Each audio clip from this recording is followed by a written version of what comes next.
السلام عليكم ورحمة الله وبركاته. جمهور نانسي سعيد وكارت أحمر، أتمنى يكون الجميع بألف خير. عاملين لايف كده سريع، أتمنى الناس كده تركز معايا في الكلام اللي في اللايف ده كويس قوي. الزمالك النهاردة تعادل مع سجرادة المتواضع. يعني انت بتلعب معلش يعني مع فرق تعتبر مراكز شباب ومش عارف انك انت تكسبهم، ويجيلك بعد كل ده انهم كمان يحفلوا، يعني بيحفلوا على الاهلي عشان خرج من كاس العالم او ما تأهلش لنهائي كاس العالم. احنا لسه طبعا هنلعب 3 ربع. المهم الجزئيه دي احنا هنتكلم فيها باستفاضه دلوقتي. يعني الزمالك رغم كل ده ورغم التعادل فهو متصدر المجموعه واصبح اول المتاهلين لدور ربع النهائي. فيوتشر كمان بيتعادل مع اتحاد العاصمه وبيجي في المركز الثاني في المجموعه بعد اتحاد العاصمه الجزائري. نيجي بقى لبيراميدز. يعني بيراميدز احنا كنا قايلين ان موقفه صعب، لا ده موقفه بقى منيل ب60 نيله. موقفه بقى معقد جدا في مجموعته بعد الهزيمه من صن داونز على ملعب استاد الدفاع الجوي.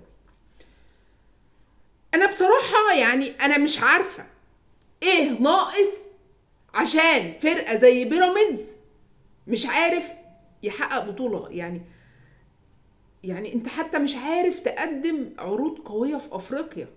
انت معاك سكواد ينافس، يعني يقدر وقادر على المنافسه في اي بطوله محليه او قاريه. لا هو بيراميدز فيه مشكله، ايه هي الله اعلم، يعني محدش عارفها. المهم ان موقف بيراميدز اصبح صعب جدا وبيحتاج بيراميدز للفوز في المباراه المقبله على حساب مازيمبي الكونغولي على ملعب الدفاع الجوي، مع تعادل صن داونز ونوازيبو او فوز صن داونز. وفي حالة انتهاء مباراة صن داونز ونوازيبو، ركز معايا، في حالة انتهاء مباراة صن داونز ونوازيبو بالتعادل او تحقيق صن داونز للفوز، هيبقى لازم بيراميدز يحقق الفوز على نوازيبو في المباراة الأخيرة.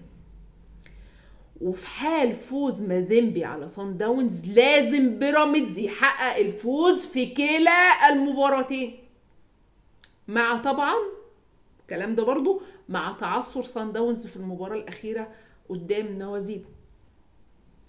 يعني بالبلدي كده هي حسبة منيلة ب60 نيلة. بس نرجع ونقول معلش، افريقيا للكبار فقط ولا مكان للهواه. ده بس. نرجع بقى للنقطة المهمة.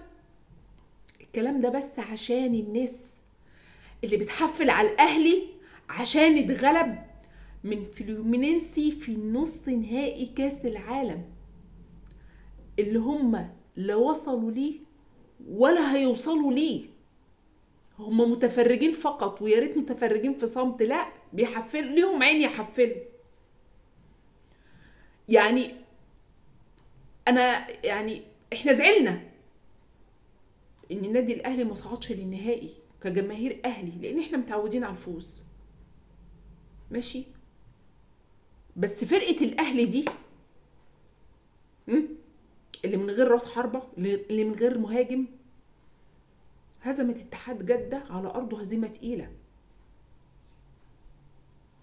اللي المهاجم الوحيد بتاعه لعب دقيقتين بس في البطوله كلها واتطرد ظلم.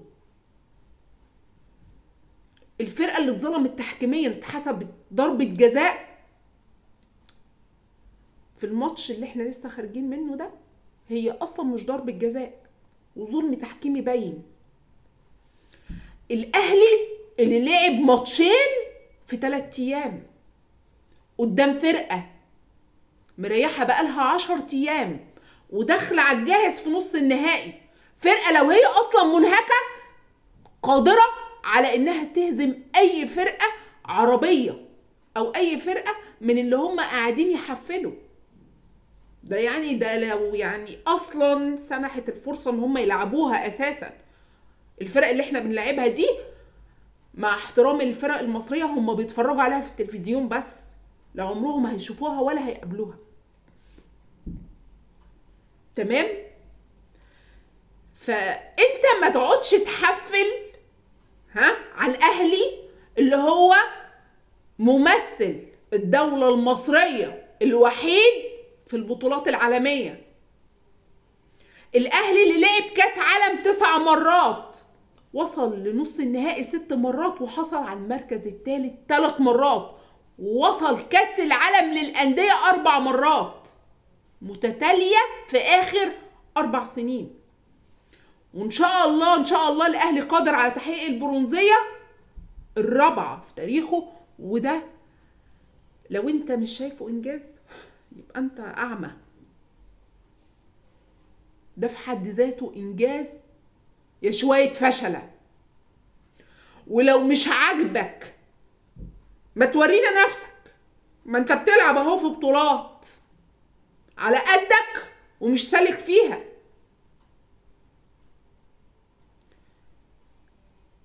ما تورينا نفسك. انت بقالك اكتر من 21 سنة مش عارف تاخد دوري الابطال، وفي الغالب بتطلع من دور المجموعات عشانك انت حصلت المجموعات، واخرك عشان تعمل نتائج تلعب مع مسلم وفرق يعني احنا اصلا اول مرة نسمع عنها من الاساس، يعني ما سمعناش عنها مع احترامي طبعا للجميع. الاهلي لما بيتغلب من فرق برازيلية، الناس اصلا اللي في حتة تانية في الكورة، فانت ما ينفعش ان انت تحفل على النادي الاهلي. خليك في مصيبتك.